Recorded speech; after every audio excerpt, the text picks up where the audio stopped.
With Derek Carr expected to miss multiple weeks, the New Orleans Saints should start rookie quarterback Spencer Rattler. We got all that and a little bit of lagniappe for you on today's episode of Locked On Saints.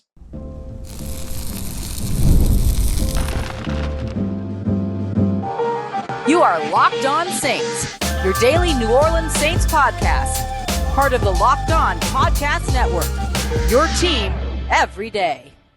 What is good, Who Dat Nation and Who Dat family? I am your host, your friend Ross Jackson, New Orleans native, your New Orleans Saints expert and credentialed member of the media covering those New Orleans Saints as a Saints beat writer over at LouisianaSports.net and Saints analyst with WWL TV. And on today's episode of Locked On Saints, New Orleans Saints quarterback Derek Carr is expected to miss multiple games with an abdominal strain. So what does that mean for the team? We'll take a look at what happens if one of the backups comes in and absolutely balls out, how the New Orleans Saints can't really go wrong in this situation, but why Spencer Rattler should be the New Orleans Saints starting quarterback. We got all that and much more coming up for you on today's episode. We appreciate you very much for making us your first listen of the day every day and for being an everydayer here on the show, which is a proud part of the Locked On Podcast Network, your team every day. Today's episode brought to you by friends over at Prize Picks. Go to prizepicks.com/LockedOnNFL and use code in all lowercase LockedOnNFL for $50 instantly when you play $5. Well,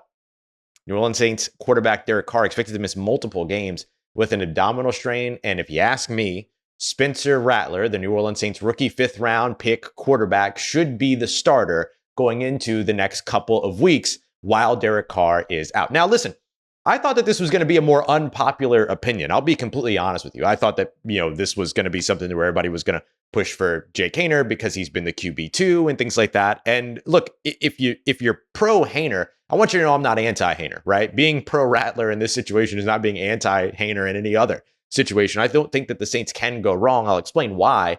But when it comes down to Rattler, this just seems like the time to get a look at what you've got. So I've got a couple of points that I want to address when it comes to all of this.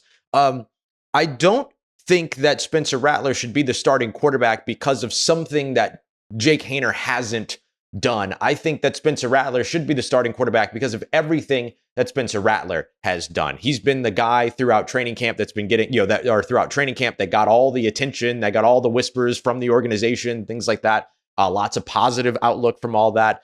Preseason, he looked like the better quarterback between the two. And even throughout the season, when you talk to people within the organization, the excitement feels like it extends more around Rattler than it does around Haener sometimes. And we'll say that shifts. But as the Saints have kind of continued that battle between those two throughout the season, even though Haener has been the guy that's been the QB2 on game days, while Spencer Rattler's been sort of the emergency quarterback, it still feels like a lot more of the excitement from the organization centers around Rattler. Now, I will say the Saints have done a very good job keeping a lid on as much of this as they can, but it's hard not to pick up the excitement around Rattler.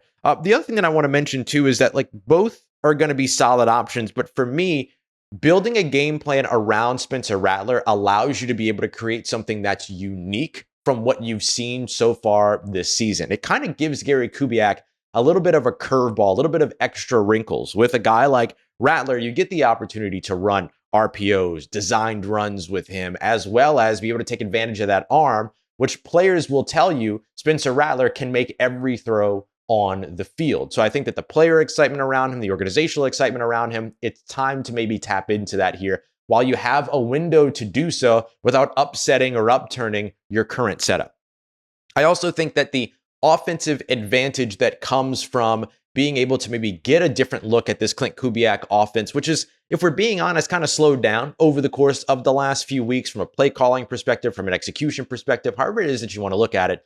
The Saints start 2 weeks into the season is not equal to the Saints' recent performance the last 3 weeks of the season. And we've seen that there have been absences of guys like Taysom Hill that have had larger impacts than you would expect. So having more players that can do more things, i.e. a guy like Spencer Rattler that you can build with design runs, RPOs. I'm not saying that Spencer Rattler is going to be running over, defenders like a Taysom Hill does. And I'll tell you, having Taysom Hill back this week with Spencer Rattler would be a particularly good sign for New Orleans to be able to have another one of those guys in the backfield to maybe take some of the pressure off of the passing game. I think that's another thing that ends up helping you out is if you can get Taysom Hill back out on the field. But I kind of like the idea of the curveball, the wrinkles, all the things that you can introduce as Klint Kubiak, who, by the way, Spencer Rattler was a pick of this offensive coaching staff, Klint Kubiak included. So that to me is another thing that maybe gives Spencer Rattler a little bit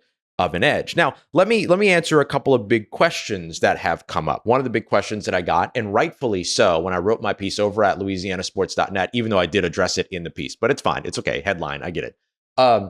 Headline reacting, I understand. But one of the things that was asked is, why would you have a player go from inactive to be the starter when a player has been the backup quarterback the entire time? And this is also something that NFL Network's Ian Rappaport has talked about, as well as several of us here in local media. It's one thing when you're trying to maintain a Derek Carr game plan. It's another thing entirely when you have a week to build a game plan for a different style of quarterback. And that's why I think that a guy like Spencer Rattler could make sense, despite the fact that he hasn't been the QB2 for the New Orleans Saints offense through the first 5 games of the season. When you have a guy like Jake Haener, who has been mentored by Derek Carr, speaks the same language as Derek Carr, speaks the same shorthand as Derek Carr, plays the game in a very similar way to Derek Carr, although brings a touch more athleticism to his game. There's no doubt about that, and a lot of confidence. One of my favorite things about Jake Haener. That's an easy thing. It's an easy match when it comes to having somebody that can maintain the game plan of your starting quarterback when they go in, as opposed to somebody that has an entirely different style of play. I don't think that you can put Derek Carr and Spencer Rattler in the same category of quarterback. They're different quarterbacks. And so if you get the opportunity to build a different type of offensive approach around your young guy that this offensive coaching staff invested in and that this offensive coaching staff is excited about, then that's why you end up maybe not necessarily going with the backup quarterback and going instead with the guy that this offensive coaching staff selected in this year's NFL draft. So I would say that when it comes to the idea of like the in-game substitution, Jake Haener is a perfect fit behind Derek Carr.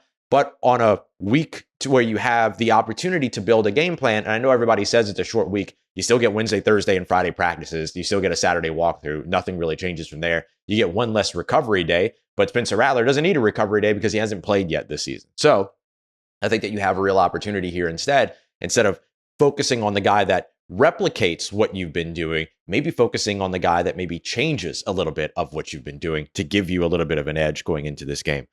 Now, there are also the concerns around the offensive line. And here's the thing. When it comes to this New Orleans Saints offensive line, it doesn't matter which quarterback you put behind them. It's still the same offensive line. You put Derek Carr behind that offensive line. You put Jake Haener behind that offensive line in game off of like no prep. Well, not necessarily no prep, but you put him in a game behind that offensive line. Now you have a week to get either Jake Haener or Spencer Rattler behind that offensive line. You don't say no to which quarterback you're going to put in based upon who's playing a different position. That's just not reality. It's a really fun talking point. It's a great talking point, but it's not the reality of how an NFL team makes this decision. They're not going to make a decision about the quarterback based on the health of the offensive line. They're going to make a decision on the quarterback based on who's going to give them the best chance to win a football game. And considering all of the things that we know about Rattler, the fact that he was this year's, this offensive coaching staff's selection, and the extra elements of the game that he brings you, plus the confidence of his teammates around him, it feels like he might be the guy that gives you the better chance to win as designated by the organization. Coming up next, I've been talking a lot about Spencer Rattler being the guy and why I want to see him out on the field. But let's be real, the Saints can't really go wrong in this situation. Let me tell you why as we continue on with today's episode of Locked On Saints, part of Locked On Podcast Network, your team every day. Today's episode brought to you by our friends over at Prize Picks, the easiest and most fun way to play daily fantasy sports. My absolute favorite place to go. I just watched my good friend Tony Wiggins from over at Locked On NFL and Locked On Jags absolutely clean up this weekend on college football. You don't even have to just go with the professional leagues. You can go with college football. There's baseball, basketball on the way, and so much more for you to get into. It's super easy to utilize. You pick 2 to 6 players in an upcoming game. They're going to give you a projection, like a stat projection, 87.5 receiving yards for Justin Jefferson, for instance. All you have to do is pick whether or not you think he's going to have more or less than that projection. You do that for 2 to 6 players. Then if you win, you get up to 4 players right. You can get up to 100 times your entry back. It's super fun. It's my favorite way to play daily fantasy sports. Go and check it out today over at Prize Picks, Download the app as well. Today, you can use the promo code LOCKEDONNFL to get $50 instantly when you play $5 for your first lineup. Go check them out today. Prize Picks, run your game. All right, family. While Spencer Rattler feels like the right choice to me, the New Orleans Saints could go with Jake Haener, and it would also make sense. No bad decisions here when it comes to how New Orleans plans to handle this. Let's discuss why. So the first thing that I want to highlight with all this is that the worst part of this situation has already happened, right? The worst part of this situation is that you now have to go into a game or a set of games without your starting quarterback in Derek Carr, who really up until the Kansas City game, I was able to make the argument, has had a really solid season. And even in the Kansas City game, didn't pass the eye test, didn't pass my eye test at all, for sure. Lots of throws off his back foot, all those other things. I understand pressure, but some of it was seeing ghosts, right? Like that interception at the beginning of the game and all that kind of stuff. But look, I'm not trying to harp on anything that Derek Carr did wrong because it's not really relevant at this point. But even on those plays, and even with those plays being incorporated, 2 big time throws versus 1 turnover worthy pass, which is the one that was intercepted, 64.3% completion percentage, still a solid game for Derek Carr, but definitely didn't pass the eye test. And so anytime that you have a quarterback in that situation that also then goes down with injury, it's kind of, no pun intended, but insult to injury, right? And so the worst part of this situation has already happened for New Orleans.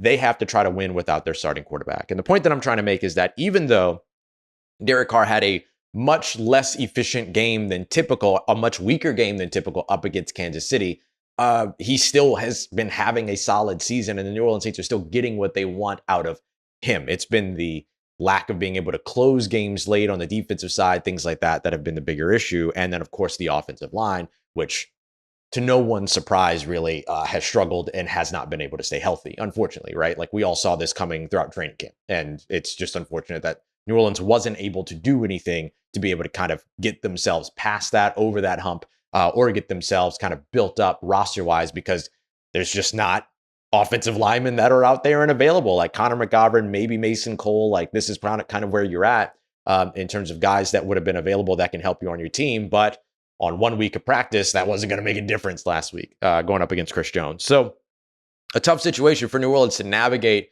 and it's already kind of at its toughest. What happens next is an opportunity to evaluate what goes on post Derek Carr. Now, I still think Derek Carr is a starting quarterback next year, depending upon how these couple of games go, which we'll break all that down in a little bit. But I still think he's your starting quarterback next year. I still think that he is the guy that the Saints want this year, all of that. There's no doubt about it. But you do have to be ready for your days post Derek Carr, because Derek Carr is probably not going to get another contract extension with New Orleans. If he did, it would be a 1-year basis, kind of like what they did what they typically do towards the end of, quarterback tenures and things like that around the league. But for the most part, like your expectation is that in the coming years, the Saints are going to be moving to Jake Haener, to Spencer Rattler, or to a third quarterback option, which I still very much believe New Orleans will probably end up with a third quarterback option before all is said and done around making the decisions around Jake Haener and Spencer Rattler, which is why these next 2 games or next 3 games, depending upon how many games Derek Carr actually misses, I think you can expect him to miss 2, right? Tampa, and then the short, very, very short week, the actual short week, hosting Denver, but maybe he returns in Los Angeles up against the Chargers. These next couple of games, however many it is that he misses, are really important for New Orleans to kind of evaluate what they have after Carr. So here's why I think that the Saints can't really go wrong in this situation, whether they pick Jake Haener or whether they pick Spencer Rattler to be the starting guy, even though I maintain that Rattler should be the guy. Jake Haener is somebody that the New Orleans Saints also really, really, really like. Jake Haener is somebody that fits very well into the sort of archetype of the offense that you run, or the quarterback archetype that is a part of the offense that you currently run with Derek Carr, but with a bit more athleticism, all of that. I think Jake Haener's confidence is his best trait.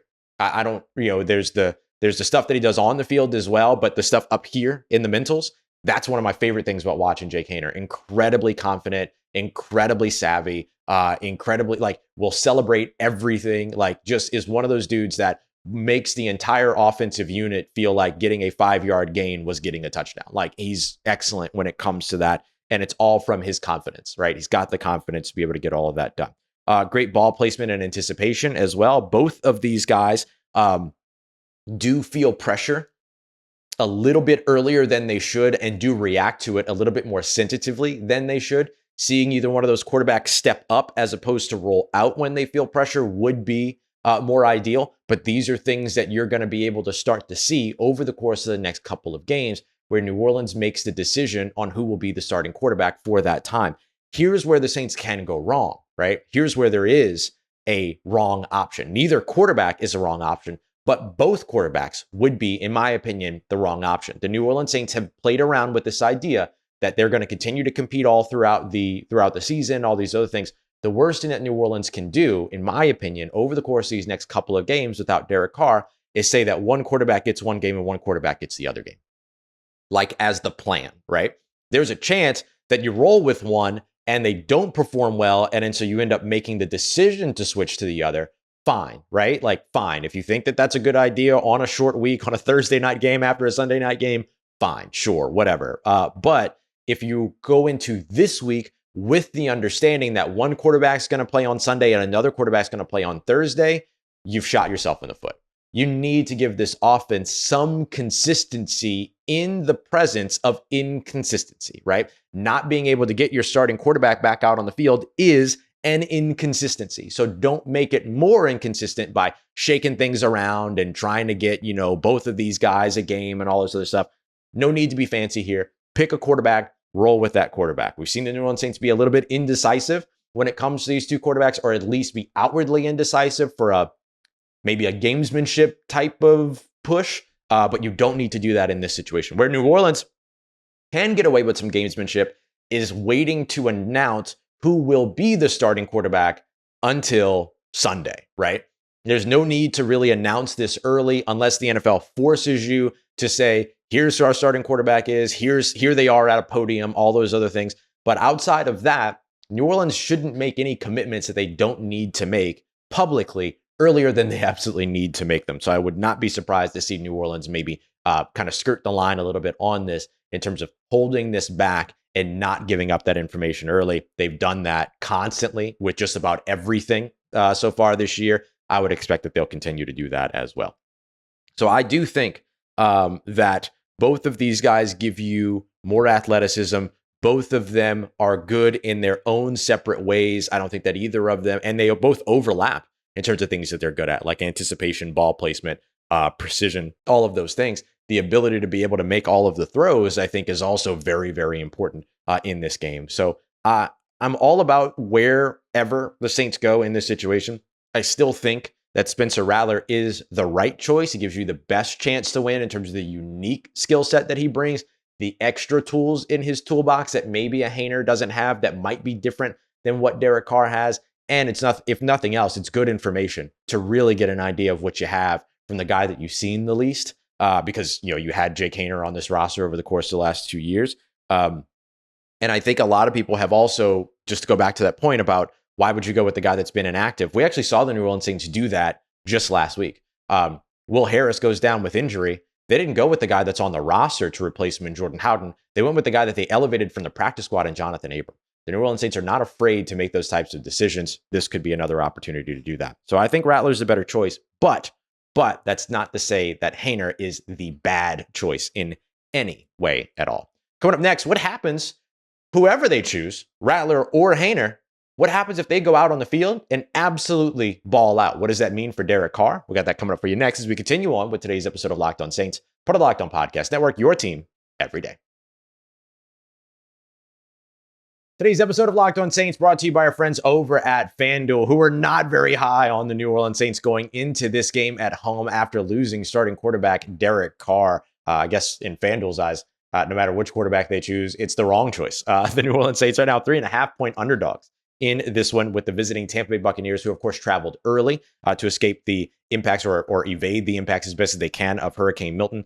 This game also has a 41.5-point over-under, one of the lowest that we've seen for the New Orleans Saints so far. So they're not expecting a lot of scoring, and they're not expecting a big-time home victory here. Remember, teams typically get a 3-point home advantage, 3-point swing in the odds. So the New Orleans Saints sitting at 3.5-point underdogs kind of feels like they're saying that they're nearly a touchdown underdog as a whole. So look, if you like the New Orleans Saints against that spread, or you like them money line wise, you can get in on all of that and get your season started with a big return over at FanDuel. You also get $200 in bonus bets guaranteed when you place your first $5 bet. Place your first $5 bet over at FanDuel.com and get $200 in bonus bets. It's FanDuel.com. Today's episode also brought to you by Hillsdale College. Hillsdale College doing some things to make education a little bit more accessible for folks, things like that. They are in and of themselves a university, but also a 501c3 nonprofit that has some free courses, free classes that are available, up to 40 free online courses. Look through the course catalog on the website, see what you're interested in. If anything strikes you, Hillsdale could be the place for you to check out some opportunities to learn some extra stuff. They've got some Shakespeare and literature courses. They've got stuff on principles of chemistry, mathematics, and logic, free market economics, which I have no idea what that means, but I'll be able to learn it because of Hillsdale College if I go and check out their they've got a ton of lectures, hours and hours of different things, stuff like that. So go check them out today over at hillsdale.edu/lockedon to enroll. There's no cost. It's easy to get started. It's hillsdale.edu/lockedon to register. Hillsdale.edu/lockedon. Let's get it, Who Dat Nation. Let's answer the hard question. What happens if one of these two quarterbacks, Jake Haener or Spencer Rattler, hits the field for the New Orleans Saints over the course of the next couple of weeks and absolutely balls out? Well, I think that comes down to exactly what the definition of balling out means, to see what that actually stands for. Here's what I will tell you, and this is not going to be a controversial opinion, but New Orleans Saints quarterback Derek Carr is not going to be benched this season because of how well some quarterback goes out there. One of the younger quarterbacks goes out there and plays. Now, unless Jake Haener or Spencer Rattler goes out there and looks like Jaden Daniels, right? Then all of a sudden, maybe you have to have a little bit of a conversation, because you have to trust what your eyes show you. You have to trust what these guys show you. And you've got two very good defenses in Tampa and in Denver coming to town to go up against your kind of a mash unit of offensive line at the moment. If the Saints can get Lucas Patrick back healthy fully, if the Saints can get Cesar Ruiz healthy back fully, then maybe there's a little bit of an advancement here that they could make when it comes to their offensive line play. But as of right now, going up against those two teams, if a quarterback balls out and shows out, I think you have to listen. But it doesn't mean that you have to bench your starting quarterback. It just means good things in terms of what you're setting up for in the future. Now, again, it depends on what balling out means, right? If a quarterback goes out there and throws 7 touchdowns, like, I'm going to over exaggerate here. If a quarterback goes out there and throws 5 touchdowns, no interceptions, 400 passing yards in 2 straight games, then yeah, you have to have a conversation, right? Like, you're not going to be crazy about this if somebody goes out there and just has this wicked, incredible performance that you just cannot ignore. Obviously, you have to listen to something like that. But if a guy goes out there and leads a few touchdown drives, is massively benefited by their offensive line, but then by their run game, but doesn't put the ball in harm's way and leads you to some wins in the process of Derek Carr coming back from his injury, then great, good, awesome. You saw what you needed to see from a game management type of perspective, and then that makes you feel pretty good about where these guys stand in terms of their development thus far and where their development can lead over the course of the next offseason. Now, if you get something in between that, 3 touchdowns, 350 passing yards, guy looks really good under center, things like that, I don't think that that's going to be enough to move the needle to make you say, well, we're not going to start Derek Carr, but it maybe makes the leash a little bit tighter, right? Maybe it makes the leash a little bit tighter if, Carr shows some downward turn at any point coming back from this injury. Then all of a sudden, then maybe you have a different conversation at a later point. And certainly it could spawn some interesting conversations over the course of the offseason about how the New Orleans Saints want to handle the future with Derek Carr. When they restructured his contract, according to people that we've talked to and that I've talked to, they don't feel like they're married to Derek Carr in 2025. They can make a tough decision if they need to. I just don't think that they'll be in a hurry to do that, because who would be in that situation? But with the post-June 1 mechanics and stuff like that, you could learn something here over the course of the next little bit that makes the offseason very, very interesting. I don't anticipate that happening. I think Derek Carr is your starting quarterback for the rest of the year once he's healthy. I think he's your starting quarterback next year as well. But we've seen crazier things in the NFL. We've seen crazier things here in New Orleans. Don't forget, Jameis Winston lost his job while he was injured, but obviously the contract was very different. The conversation around the quarterback was very different, all that other stuff. So, I don't think that it has a major impact if these guys go out there and win games. But if they go out there and all of a sudden they're whoever it is, undeniably excellent, I think conversations at least get interesting if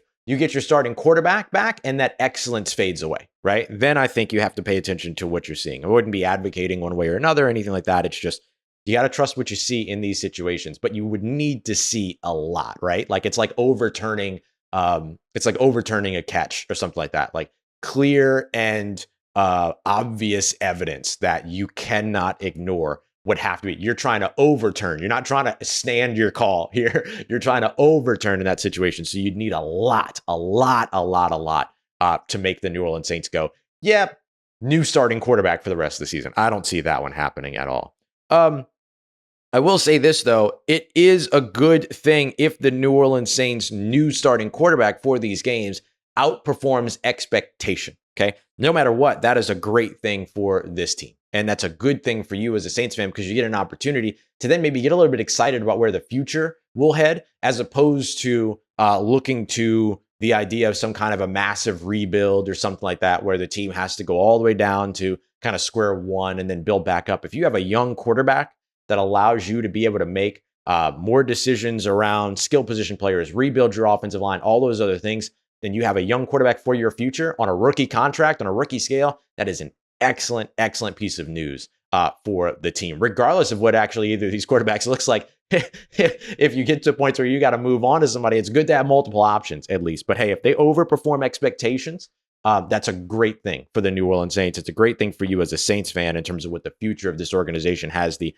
opportunity to be. And that's with, a growing Klint Kubiak, a growing offensive system. We'll see what happens coaching staff wise over the course of the offseason, depending upon how the rest of the year goes. All those other things end up becoming a part of the conversation for sure. But man, being able to say as an organization, there's this young quarterback that they feel comfortable turning to that's on a rookie scale contract, that's not a bad situation to be in at all.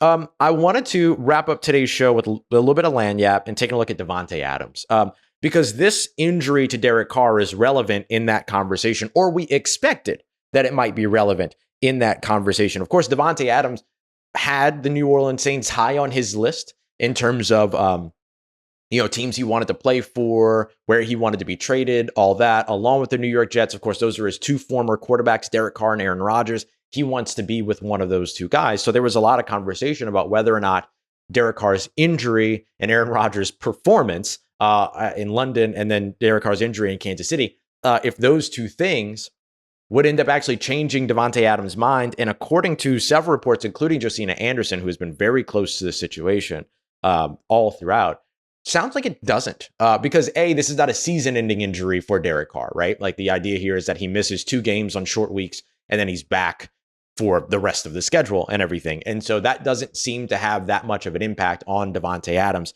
And I think that's a good showing for the New Orleans Saints, and that's a good thing. The big thing here is going to be, can the Raiders get what they want, which is a second-round pick? And it sounds like no team is actually interested in giving them a second-round pick, because the Raiders aren't interested necessarily in helping when it comes to the salary situation and all these other things. So that's the real holdup here. Apparently, some of these conversations have gone cold well before the Jets went out there and underperformed in London against the Minnesota Vikings, and the Saints went out there and their quarterback got injured on national television as well, up against the Kansas City Chiefs. And so it doesn't sound like that's moved the needle for Davante Adams. Sounds like the bigger picture sort of stalling in the conversations is around the trade compensation. There will be other wide receivers on the market, though, so that's definitely something to watch out for. I mean, the Jets, if they were the ones to land Davante Adams, could potentially be looking to shop some guys. Amari Cooper could potentially be shopped. DeAndre Hopkins could potentially be on the move. So there's other places where the Saints can get in on this wide receiver conversation. And I understand the impetus to say, well, they're going after a wide receiver. They need to be going after an offensive lineman. You're not going to find a lot of offensive linemen that are going to be available for you via trade. I mean, maybe there's some team that's on a downward spiral where you might be able to go and get somebody, but most of those teams are still trying to keep their quarterbacks healthy for next year. So unlikely that they're going to be looking at outloading, if you will, or offloading. That's the word. Offloading talented offensive linemen that would otherwise be starters on their unit. But so I wouldn't be surprised to see the New Orleans Saints make some kind of pursuit for other wide receivers if the Davante Adams trade does not end up working out. But it sounds like New Orleans still very much interested. Davante Adams still very much interested. Las Vegas, not so much, because Las Vegas is not at the moment getting what it is that they're asking for from any team. All right, y'all, we appreciate you very much for being here and for making Locked On Saints your first listen of the day every day. Coming up tomorrow, we'll continue to dive into this quarterback situation and begin to turn the page as well over to the Buccaneers. Locked On Bucs coming over for a crossover Thursday. So we'll have that coming up for you tomorrow, as well as any information that I get regarding the quarterback situation. Make sure you go and check out Locked On NFL. Robert Saleh, the first head coach fired this season from the New York Jets. Who's next? Tyler and Tony are looking at all the different options. We appreciate you very much, as always, making us a part of your day, part of your routine, for saying yes to me and the show. As always, if you see me, please say hi. If you need anything else around your New Orleans Saints in between these episodes, make sure you follow me on your favorite social media at Ross Jackson, NOLA. Hit me up. Let me know how the family's doing. Let me know how you're living. Let me know how you're momming them. Trust you, that nation. I'll holla at you.